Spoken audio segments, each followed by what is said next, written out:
Hello and welcome into another CODEWARS challenge. Today we'll be dealing with 6Q even or odd accessor. Create a function that takes an integer as an argument and returns even for even numbers or odd for odd numbers.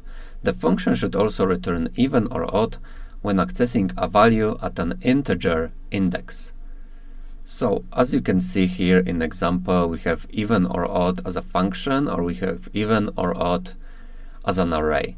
So let's think about it for a moment and we'll get back to solving that after a short break.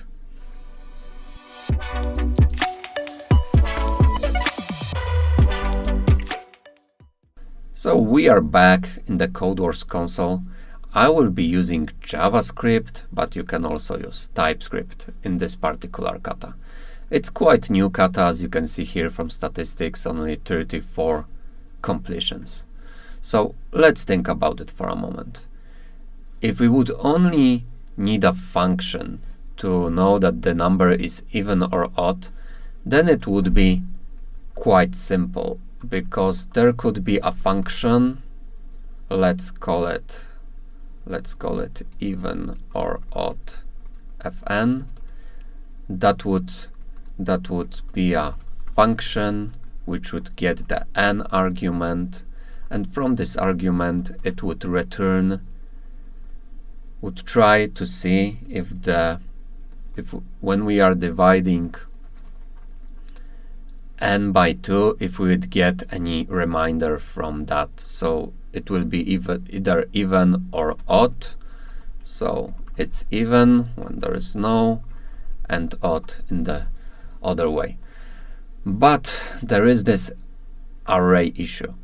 So to solve this array issue, we would need to use something called proxy in JavaScript. We can see how it looks like. So let's do an MDN proxy search, and we will see here objects enable you to create a proxy for another object, which can intercept and redefine fundamental operations for that object. So we are creating a new proxy, and there is a target and a handler. And handler can have a get method and get the property which was passed. So we can use this solution and do some changes here. So let's, from this even or odd which is being called, let's do a proxy out of that. So new proxy, as in documentation, target and a handler.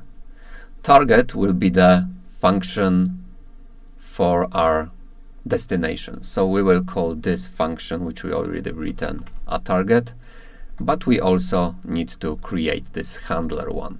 So the handler one, as we saw there, was an object with a get method, and this get method was accepting target and a property. So we are giving target here, prop here, and the only thing that we need to do right now is to return target passing a prop, because no matter if it will be an array or a function, we are accessing the property which was passed, and we are passing this property to our target function, which gives us our answer. Let's see if this will work. Let's do a test. Okay, some issue here. Okay, we didn't do something like that here. Sorry guys. Let's do a test. Alright, and let's do an attempt. So, as you can see, for the first perspective it was quite easy, but I think that if we would only stick with this particular function, it will be a 8-key kata or 7-key kata, but with this addition of a proxy, it became a 6-key and a little bit more complicated. But I think we learned some new stuff today, so see you next time.